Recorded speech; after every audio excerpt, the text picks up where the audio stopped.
I've had 3 chapters in my career. I started off in traditional P&L management roles, leading a combination of sales and marketing divisions, along with operations and logistics. But I've always had a tendency towards strategy. So for the second chapter, I joined Deloitte's corporate strategy group, then worked internally in a couple strategy roles in companies. I learned a lot, but really missed getting my hands dirty in execution. So for the third chapter, I focus on putting the two things together.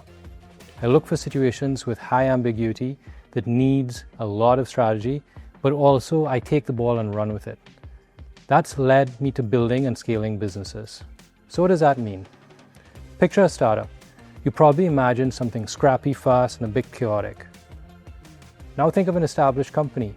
You're likely seeing layers of structure, refined process, maybe a risk committee or two, and probably a great cafeteria. Most of us could visualize both. But now picture what it looks like in the middle of the transition between these two worlds. If you're drawing a blank, you're not alone. This is where I focus. We talk so much about startups and big companies that we forget it's a spectrum. And across that spectrum, the way you operate has to evolve. Culture, systems, leadership, nothing stays static. You can't effectively start a business acting like a process-heavy bureaucracy, and you can't scale a business acting like a scrappy startup forever. The key is knowing when and how to evolve. Through the years of trial and error, learning from great leaders, I've put together best practices of startups and big companies into a framework that breaks a business journey into 4 stages: pilot, standardize, scale, and optimize. Each phase builds on the last, ensuring the business evolves systematically and, most importantly, at the right time. Pilot. Here's the focus on low investment, high learning. You're testing, you're listening. The goal isn't scale, it's insight. Specifically, insight into what the customer values and building your unique value proposition. Standardize. Take what worked and lock it in. Build systems, train people, turn tribal knowledge into infrastructure. Think about this as preparing to scale. Scale.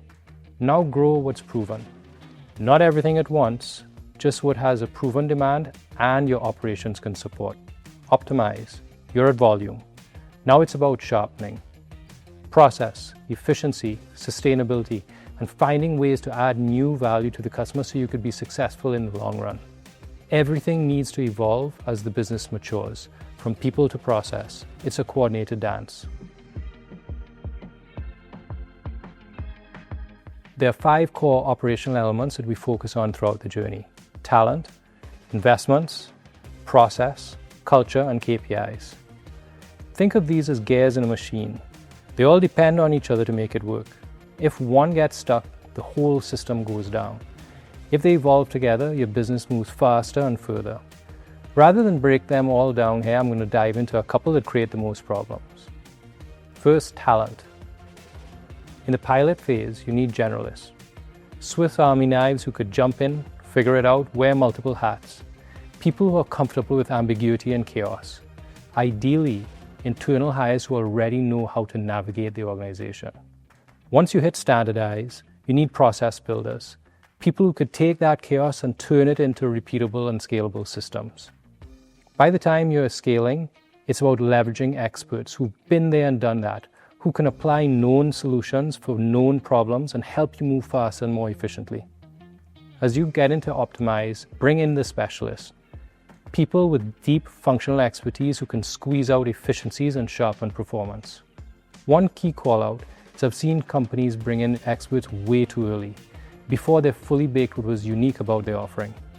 And what they ended up building looks just like the competition.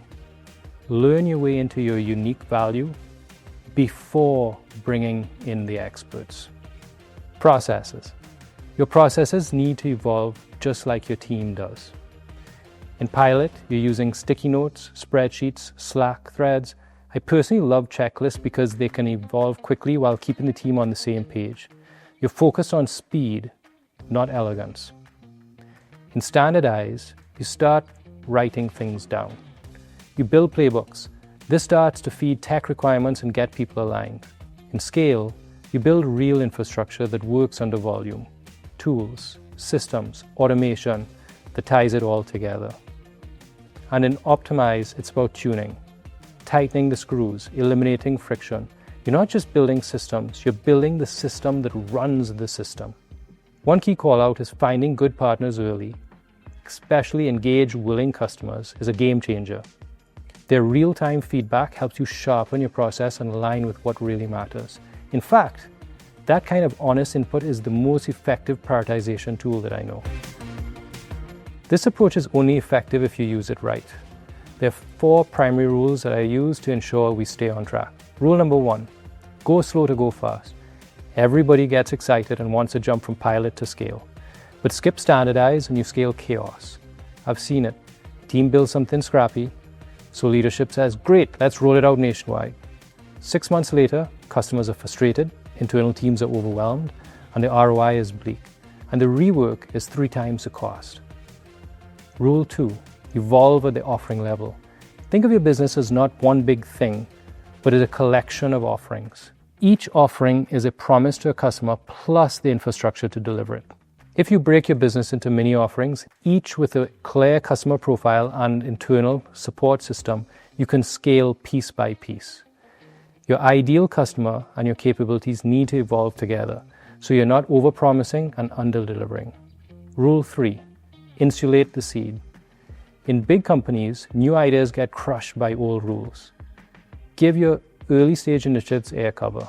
Let them test. Let them fail fast. Let them break the rules that were built to protect an established enterprise. Then, and only then, once they're proven value, integrate them into the core. As a bonus, this separation stops the core from being distracted by the shiny new thing that is not ready to be scaled and integrated yet. Rule number 4. What got you here is not going to get you there. Every leader has a comfort zone. Some are brilliant at building, others at scaling and optimizing. The danger is staying in your comfort zone too long. You'll need to be conscious at the right time to let go of control, focus on coaching, and let your team break things that you'd have done differently. Your evolution as a leader is critical for the growth of the team.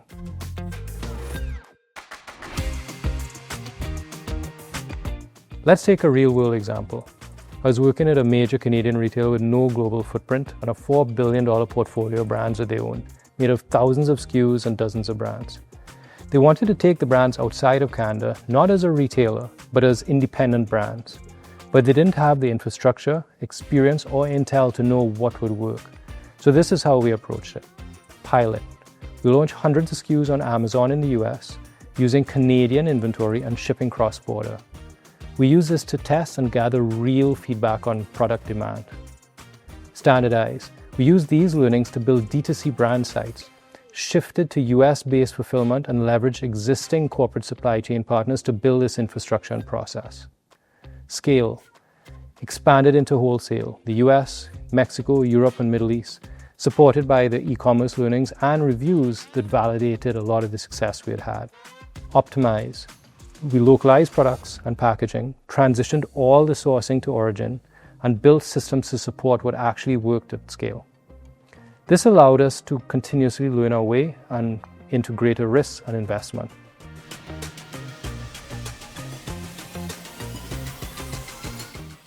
Building businesses is about evolving methodically. Sometimes that means moving fast, other times it means being patient. In the end, it's not the companies with the best ideas that win, it's the companies that execute well through each stage of growth. The most important thing you can do today is get clear on where you are in your business's life cycle.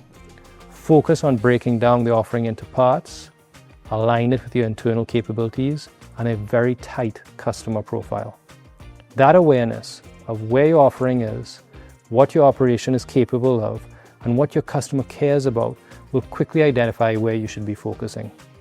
With the right rhythm and the right people at the right time, you'll build something amazing.